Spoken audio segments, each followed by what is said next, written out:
I'm CraigO, and join me on my adventures with CraigO's cryptocurrency as we cover the blockchain, Web3, NFT, and cryptocurrency technologies. Interviewing the best in the industry, giving tips and tricks, and also sharing with you projects that I'm most excited about. You're watching CraigO's Crypto Corner, the best with blockchain, NFT, cryptocurrencies. So, the coolest Park Slope dad in the Web3 space with an NFT collection that I am personally a holder in. The Knights of Degen has over 3,800 ETH in total traded volume, with 11,521 sales to date, according to Dune Analytics. He loves his community, and he sees the opportunity to build a viable digital asset that runs more like a business and less on failed promises.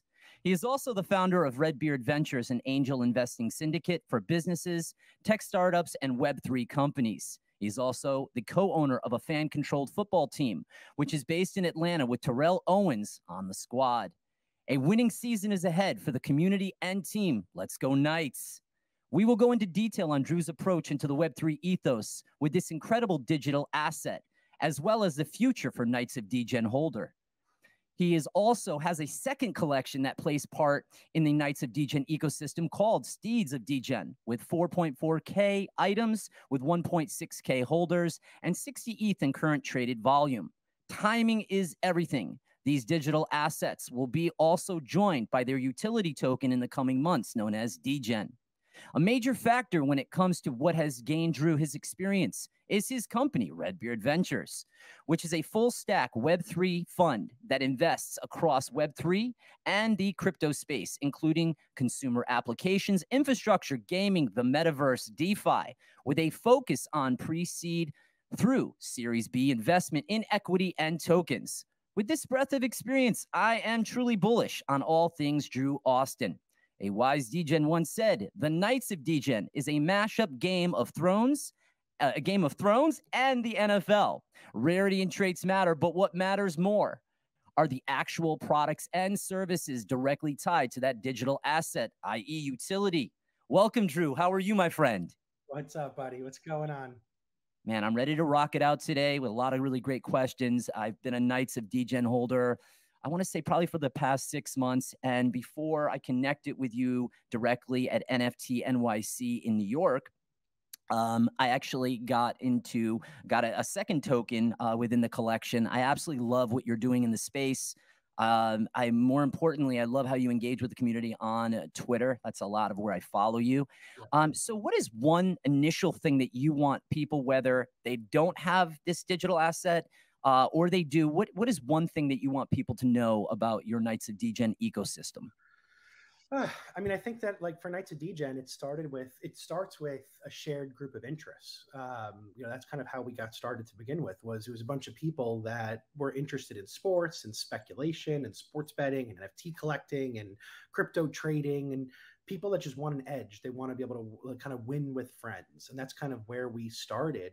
And then from there, we have a really strong team of entrepreneurs and business leaders that want to turn this into the next great like Web3 IP project. And where we see that, and what that means in today's date is like turning it into a real business and decentralizing that business over time. So, we're taking all the necessary steps to kind of think about how would a Disney be built if it started today? It started in Web3. And that's how we've been approaching it, and creating new verticals, creating sports teams, and owning sports teams, and really creating a fun place for people to get together, hang out, and enjoy the things that they love in Web3 and in the metaverse. So here we are on the 11th of July, and we've entered this, we call it bear market, but I choose not to look at it this way. I'm curious to see what your opinion on it is. I remember when I got my first Night of Degen with the New York jersey uniform, I thought really clearly that whatever the number was, I think at the time in fiat, I think it was maybe $1,100, $1,200. And then obviously everything went down. The price of Ethereum went down because you're on the Ethereum blockchain. And I just saw even more so value. How do you want people to perceive when they're looking or evaluating projects like yours? And if you were to just take back from not just being a Knights of Degen owner and founder, but how would you tell people to assess the projects that they're going into? I mean, it's the same way I do. I'll tell you how I do it. That's really all I could say. It's like I look at it almost as a venture investment, and there's projects that I look at are long-term investments that I think that are businesses that will stand the test of time, that are that have a strong foundational team, a clear vision, a roadmap to execute, and understand how to create value for their holders. There are other projects I'm happy trading in and out of. Like, I'll buy, I think there's a little bit of momentum. I'll do a quick trade, a quick flip. But there are I think Knights of Degen is a vault project. It's a project you buy, you hold in the vault, and you enjoy and participate in the ecosystem. And I think that's one of the biggest opportunities here, is that if you really want to break into Web3 and you want to participate in sports and Web3 and kind of and evolve in your career in that direction, I think Knights of Degen is the perfect place to do that. And that's where we're creating this platform so people can kind of participate and earn within our ecosystem. So yeah, I look at it as, you got to evaluate it as almost a startup investment. And hopefully you're looking at it over a long trajectory, because that's how we're approaching Knights of Degen, is building a long-term sustainable business, one that doesn't live or die by the swings of ETH prices or the floor price of the NFT. Exactly. So it's study the project, buy the project, hold the project, engage with the project. That's it, and participate. See, very simple. How can you add value? How can the project benefit you, and you benefit the project? Yeah, I think the problem was, and tell me if I'm wrong, a lot of people got caught up in the hype train, myself included. Oh, I'm going to buy this, the paper hand approach. And, I say a lot of times now, especially the projects that I'm really engaged in, and there's a handful that I'm watching. I'm in it for the diamond mine, diamond hand approach versus the, I'm going to get it and get out, and, not a smart play. Yeah, no, it's a much less stressful environment when you're thinking about how can you could buy this, invest in it, hold it, participate in it, and see how it plays out over time, rather than worrying about the day-to-day pricing. So who's the amazing team that you have around you, behind you, in front of you, that collaborates on the nights? Well, it started with Jared and I. We were like the first kind of, we came together. Jared and I were both tech founders based in New York that both recently sold our companies. So like, I sold Wade and Wendy in the AI recruiting space. Jared sold Thuzio to Triller, which was in the sports and event space. So we were in these like groups together and getting active in NFTs and talking about sports and talking about NFTs. And we said, there needs to be a community built around these kind of ideas. So then we started to put a team together, and the team kind of came together with Peter, who's our CTO. He's our lead engineer, who's been incredible. He's been the reason why our drops have been so smooth, and our product execution has been so high quality. We brought on Clay, who's been, kind of came from a digital and PR world, and was doing NBA Top Shot, a lot of NBA Top Shot content with Club Top Shot. And he came over to be our full-time community manager. It was actually the first full-time hire that we made on the team, because a lot of us started as part-time, eat what you kill kind of founders. We brought on Blake Jameson, who's a buddy of mine, to be to kind of lead the creative direction and the art. Blake was voted, top sports artist of the year, has just done a lot of sports collaborations. So he was the perfect person to come in and like kind of execute the creative vision around sports and NFTs, because he had such exposure to both sectors.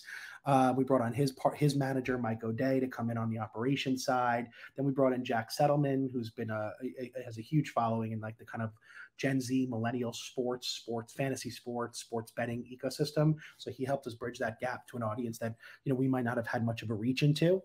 And then I'm just trying to think, am I missing anybody? Oh, and then we brought in Brendan, which was Jared's brother, who comes from like head of BD and partnerships over at Pinterest. So he comes in and works on a lot of the partnerships and sponsorship strategy. And then we started to put together an advisory board to help us piece things together. So we brought in Shara Senderoff, who's like, very super knowledgeable, just really well tapped in. She's a VC, comes from the entertainment industry, but now really dove deep into Web3. Very active in projects like Knights of Degen, ASM, Fluff World, all those kind of things. We brought in her close friend Cynthia Froyland, who's on-air talent for NFL Network and does a lot of the analytics, and she did a show for us, and We do a lot of sports stuff with her.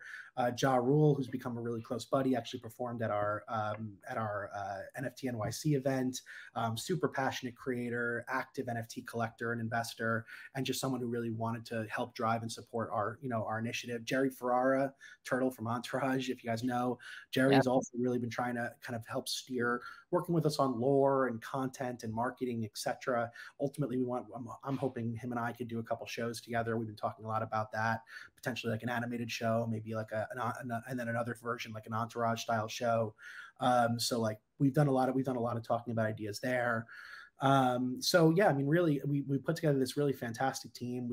And then everything else beyond that is really the community. I mean, the community is really the accelerant and the driver of it enables us to execute at the level we are. We're only a 12-person team, a couple people full-time. We haven't raised venture funding.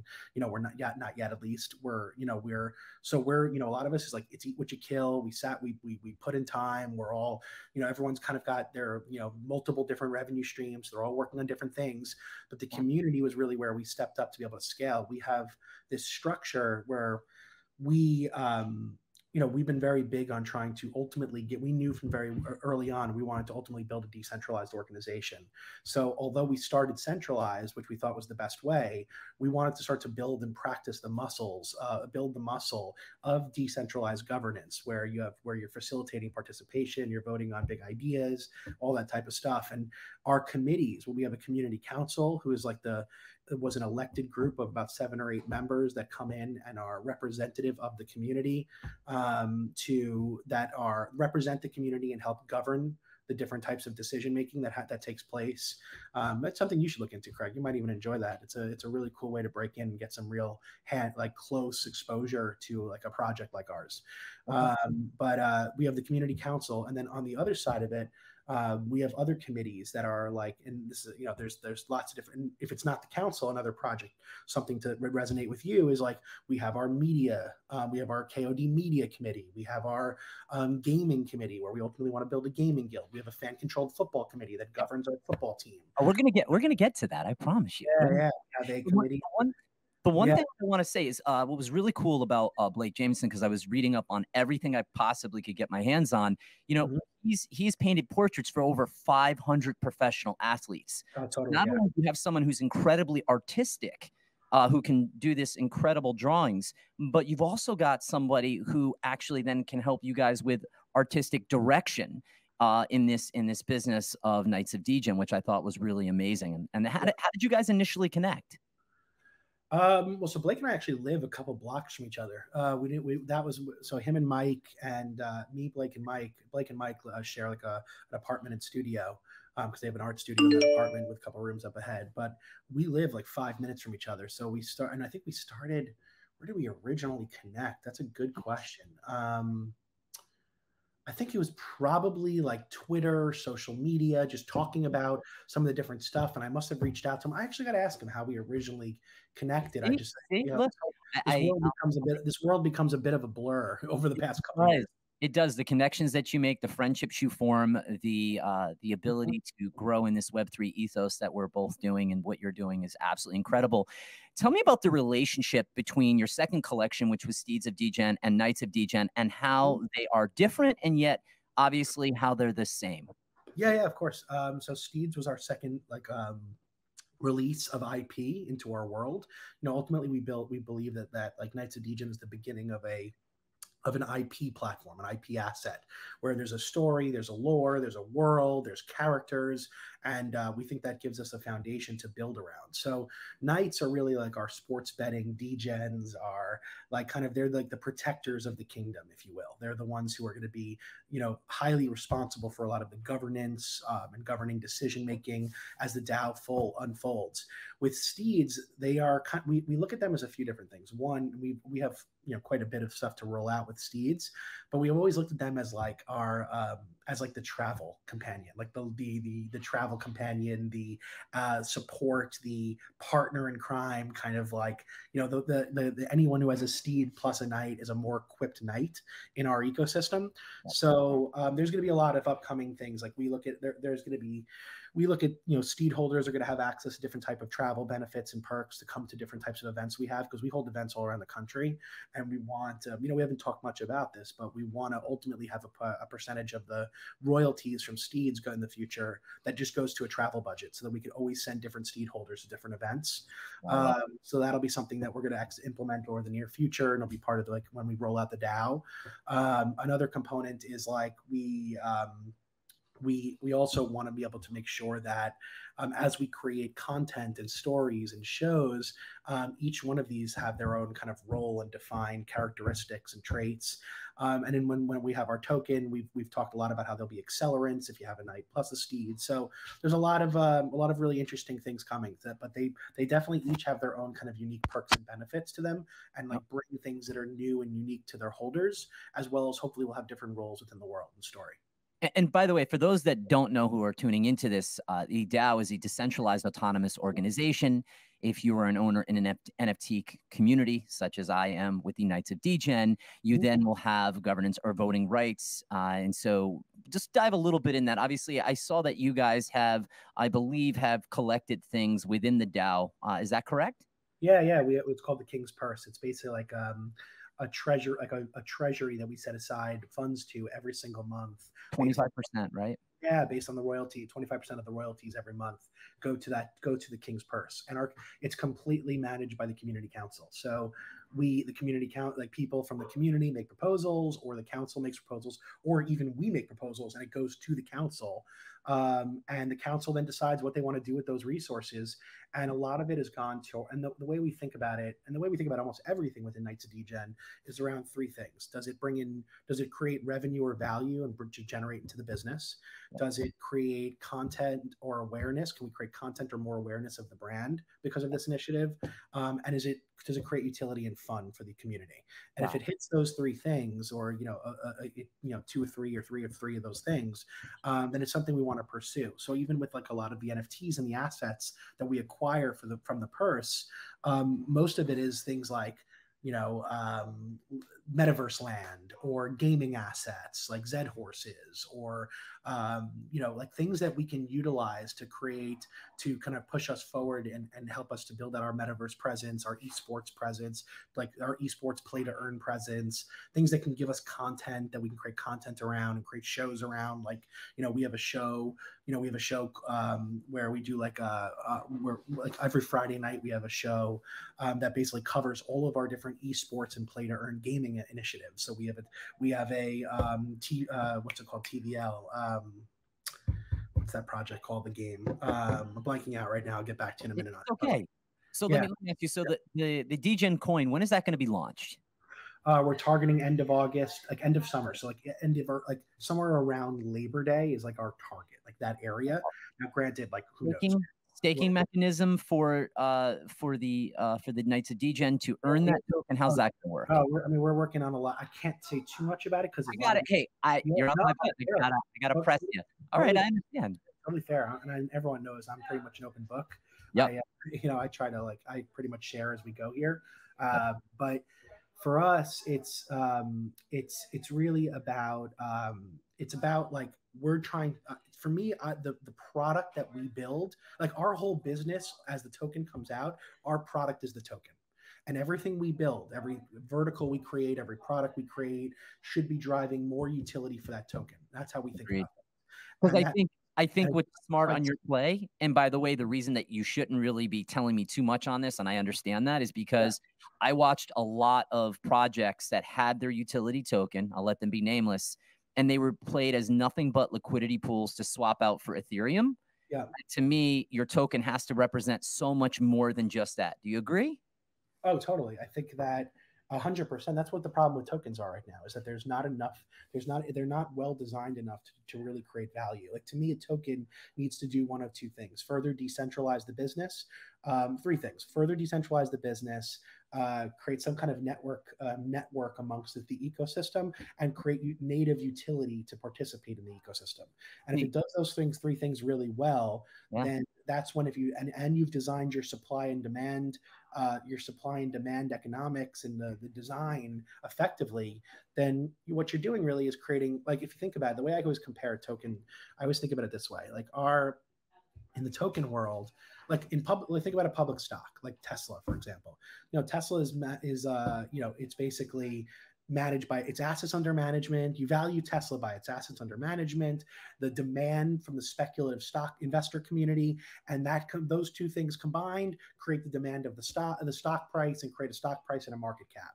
Well, tokens have a similar thing. There's the foundational assets that are under management that the token that kind of back and support the token's business. Then there's the demand from the investor community. But then there's a third thing, which is the utility. And to me, that's what can really create exponential value and true buying power within your ecosystem, is by hitting that right. So I think that's where we're spending a lot of our time, is trying to get that part right.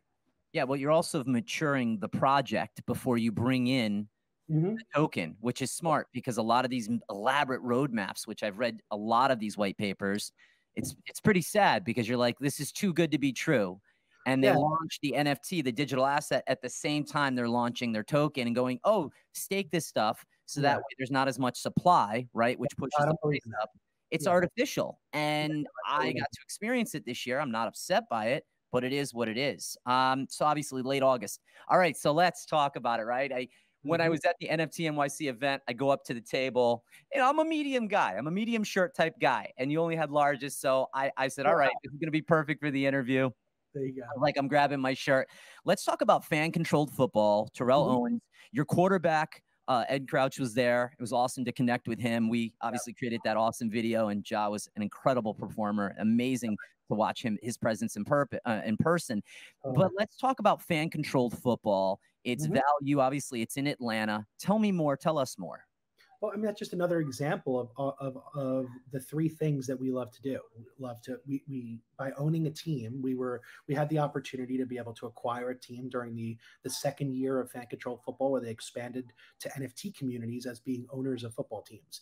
And we were able to take on at one of the teams. We acquired one of the teams. We share that ownership stake back with the Degen community and all of that. And we basically, what that does is it gives us the three things: new value to the business and potential revenue streams, because we get a cut of different types of NFT sales and merch sales and ticket sales, etc.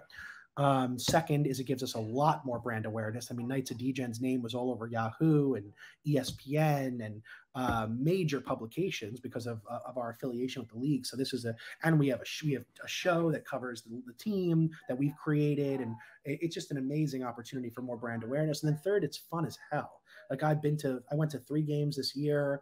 I participated in every game, and from a voting perspective and a governance perspective, I've never fallen in love with a sports team so hard, so fast. I mean, maybe the closest I could ever come was when I went to Syracuse University and fell in love with their college basketball team. But I think this trumped it for me.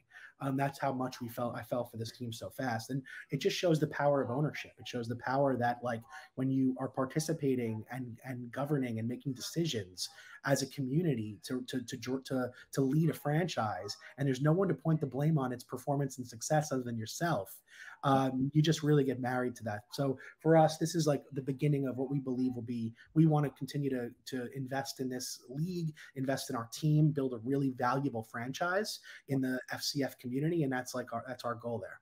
Do you think with the FCF community that what we're finding is that a lot of the blue chip strong NFT businesses, I like to call them more businesses, from that tweet you had, amazing tweet. Do you believe that that the blue chips know that if you're going to want to play in the sports arena area, or you're going to want to be taken seriously, you better be in fan controlled football, playing against our Knights? Oh, totally. I mean, I think that it's getting more and more. Like, this was the first year, but you had Steve Aoki's project involved. You had Aoki and 888 involved. You had Bored Apes involved. You had Gutter Cat involved. ASM involved. Knights of Degen. I mean, those are 5, top tier projects of top tier teams. So I think that, like, as we move forward, I think there's going to be more and more demand to participate. And also, I think Knights of Degen by far took it the most seriously and really built and made this a part of our entire business and foundation, where I think it was like a fun thing for some of the other projects. I think now, knowing the power and how valuable this was as an engagement tool for their communities, they're going to start to try to emulate the way Knights of Degen approached this, which was as a business vertical, as a vertical within our business, and how do we further that? So I think this was a first year where we just scratched the surface, but can we bring in new sponsors? Can we bring in new content strategies? I think there's a lot to it, and I'm really excited about it. Me too. Me too. See, whenever I do my podcast, I'm always thinking about who's watching, who's tuning in.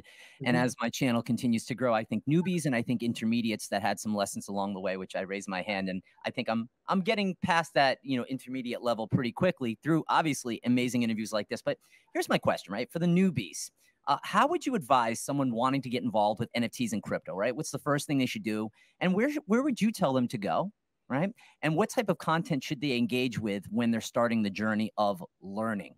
Yeah, I mean, well, first place is Twitter. To me, that's the source of everything. That's where it all goes down. So, you go to Twitter and you start following every single person that has that has influence and has interest and is a creator or a collector, and just start to build a network and web of people that you can follow to consume really strong content. To me, that's number one.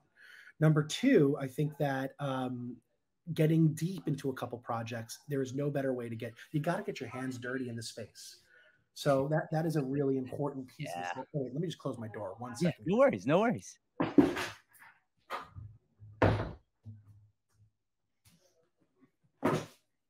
Okay. So I'm sorry, what I was saying. You got to get your hands dirty in the space. You got to get your hands dirty. I mean, that to me, like when I bought my first NFTs in 2018, and I was an early collector on Super Rare, just buying up art and getting to know some of the early artists, the founders. It's actually, Super Rare became one of my first venture investments. But the other side of it is like NBA Top Shot. I got super involved. I created a Facebook group. I created a community. I got very active in building getting in the Top Shot ecosystem with the top tier collectors. Zed Run. I became one of the largest stable horse owners. I was racing. I was helping people buy horses. So like for me, getting your hands dirty in projects that you believe in is the best way.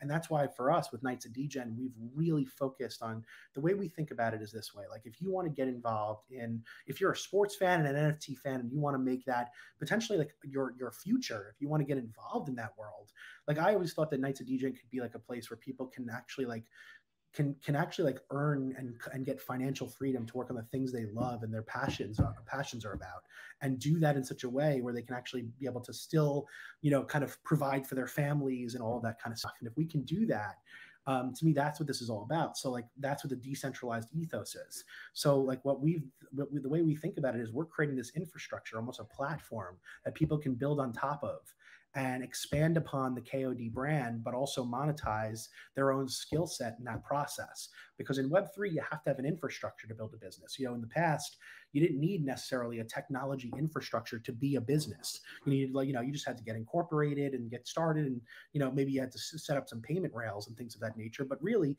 you don't need a technology stack to be a business in the past. But in Web3, you need decentralized governance, decentralized infrastructure, a token layer, all those different components. And that's where what we're investing the time into right now is getting that foundation strong so that we can then power the next wave of creators, builders, and entrepreneurs while continuing to all expand the Knights of Degen brand. No, I love it.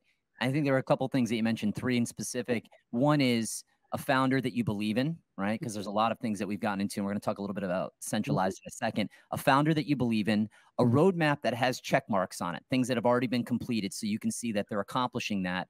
And then a community that looks at what we're doing here in Web3 as a business, because we want to talk about products and services. And we'll talk about that in a second.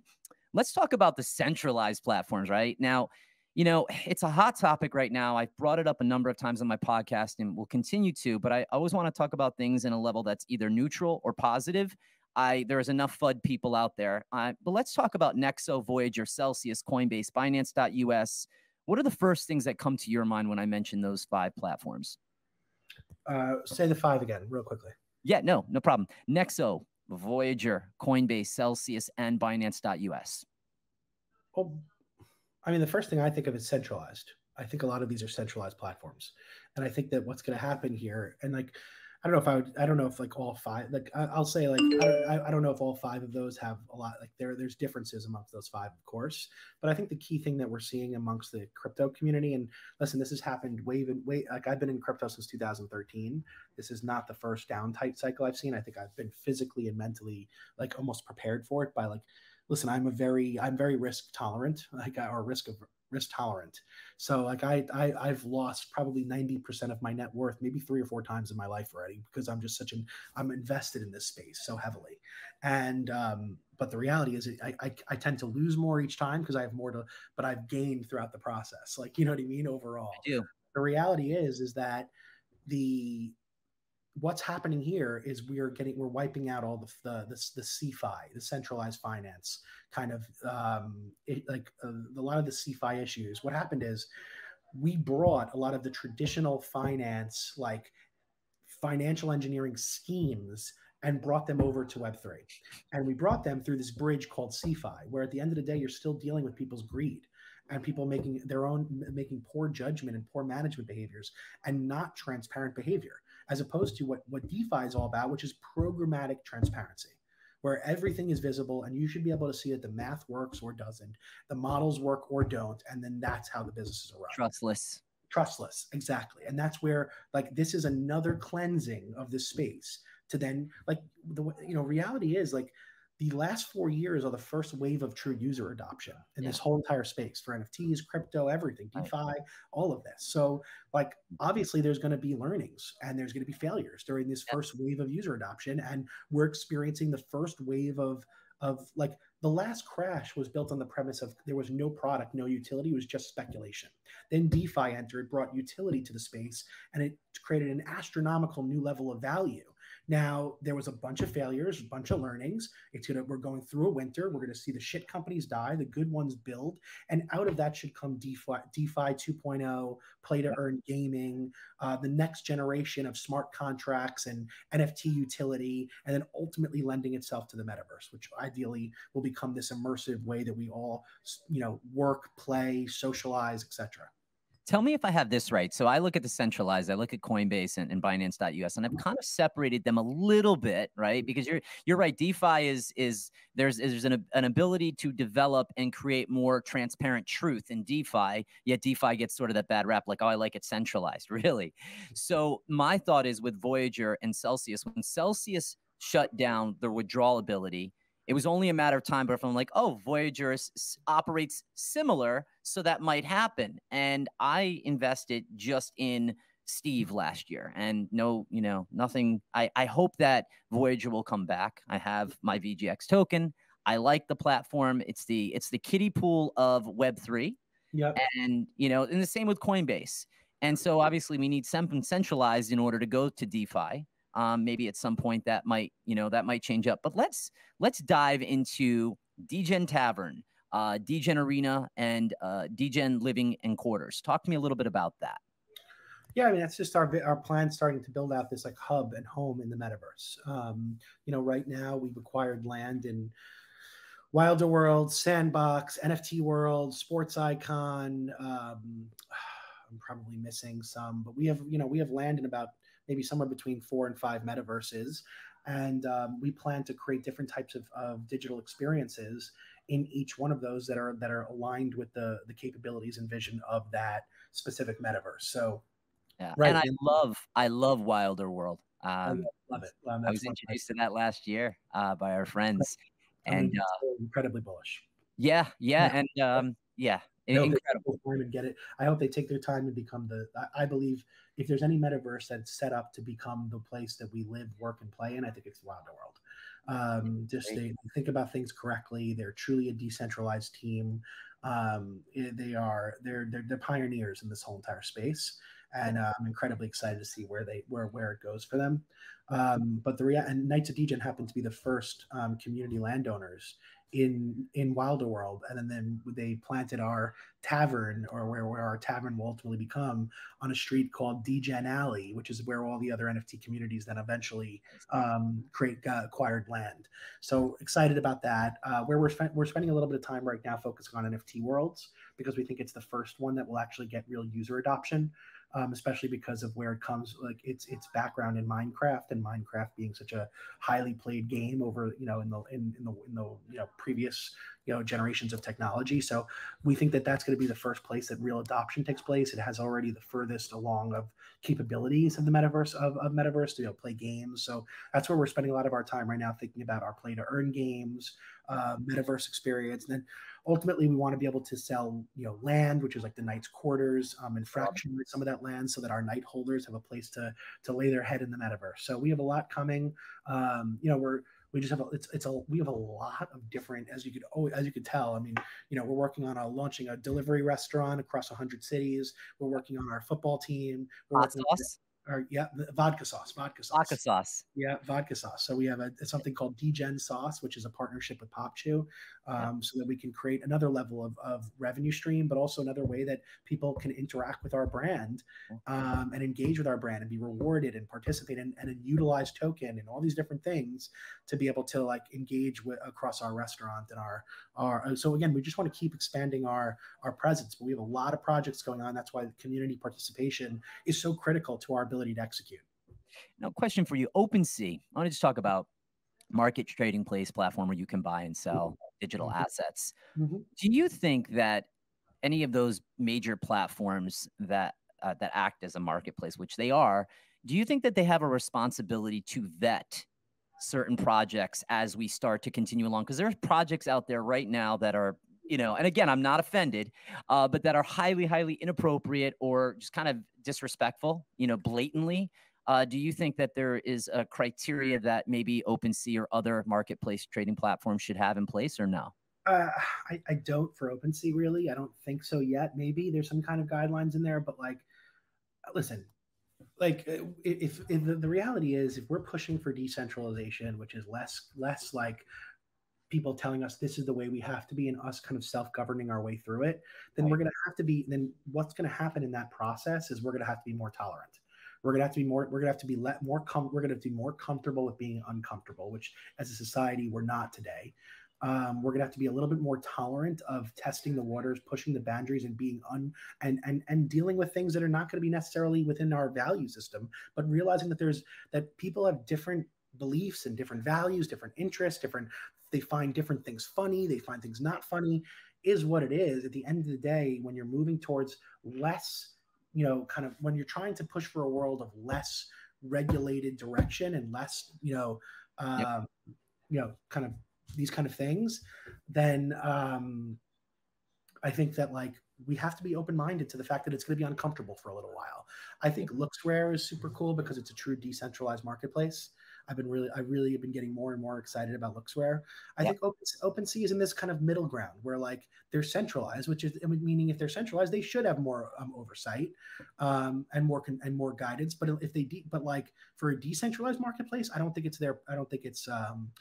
I don't disagree with you. And that's the reason I asked that question, is because it is centralized, right? So you better set a certain standard if you are. Like Super Rare, for example, is a curated art marketplace. And they are very much, they have come out and been one of those that say, hey, listen, we're going to approve, disapprove. And they've gotten a lot of flack for that over time, of saying who are you guys to be the guardians of what's good art or not good art or good art. I don't think it's no, I hear you. I think it's a borderline topic that takes us out of Web3 into other areas, which I totally agree with what you're saying completely.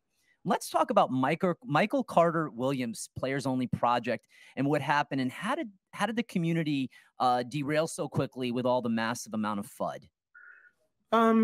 So MCW, him and I both went to Syracuse. We were connected through that from, a while back. And then we've just, through the kind of Web3 world, we've just become friendly over time.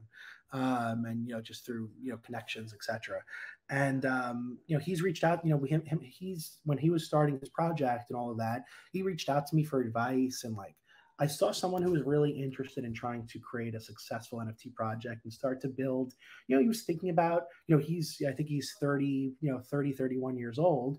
And, he's bearing down the last few years of his NBA career and, or his basketball playing career. Who knows if it's NBA or overseas or what, but like, he's heading towards that. Like, when you hit 30 in sports, you're starting to think about what happens next.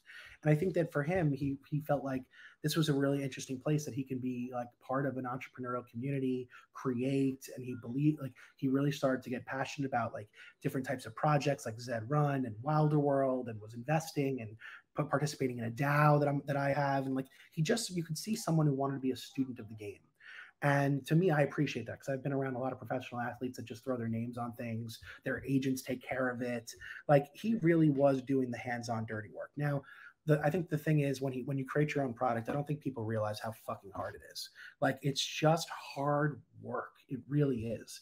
It is like, and I think that people work their ass off to get to the NFT drop, but then don't realize how much of a responsibility it is now that you have 2,000 people that consider themselves investors in your project.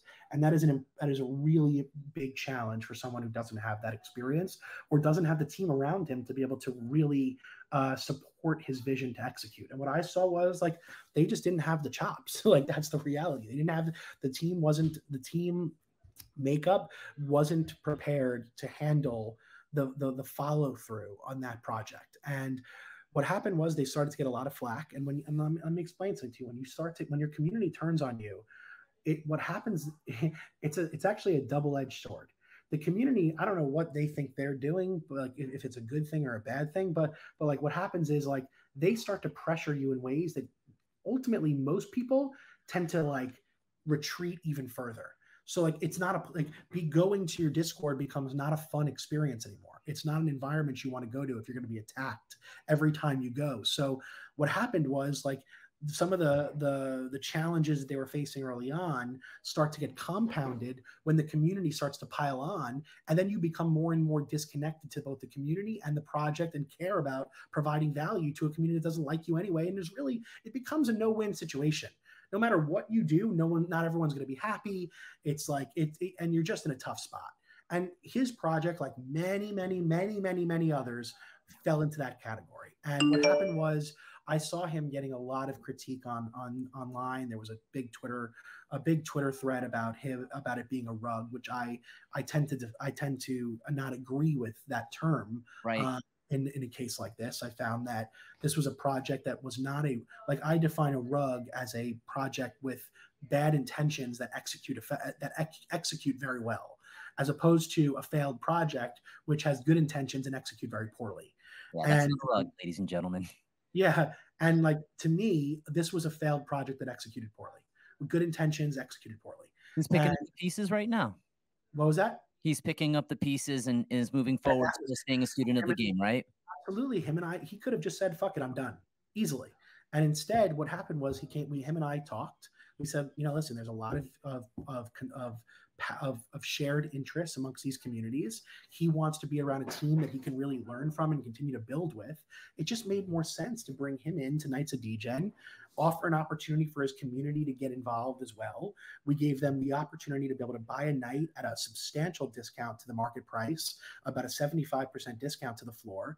And that was that discount was covered by the treasury remaining in players only. About 200 people out of the 1,700 unique wallets took advantage, or 1,600 unique wallets took advantage of that promotion. And now we'll have a night coming to them in the next 1 to 2 weeks. And hopefully we can now welcome this whole new community into our community and focus on what's forward. Because like, at the end of the day, that's all we can do. I love that you're such a great friend to him, and that you've helped him because you believe in him. You believe that he's an honest student of the game, and defining that ill intention is, when you execute at the top, malicious intention, that's a rug. This is not a rug. It's a failed project, lack of organization and planning, and he was around that. So now he's collaborating with you. You're then taking on that and bringing another community within our community, hopefully satisfying those people that were in that project. Mm-hmm. Okay, got it, got it. You know, when talking about roadmaps and setting expectations, you know, can projects that don't deliver to their holders in an ultimately timely manner, you know, run into issues like what we just described, right? You know, as the FUD. He got the FUD. He's not the rug. Yeah. And you know, a shout out to him. And I'm only hoping that as we move forward into this year, into the fourth quarter, I'm excited for all things Knights of Degen. I'm a big fan of yours, my friend, and I'm honored that you came on to my podcast to talk about all things Knights of Degen. No doubt, buddy. Of course, this is a lot of fun. All right. Thank you so much. Thanks, man. Thanks for having me. All right. Have a great day. You too, buddy. All right.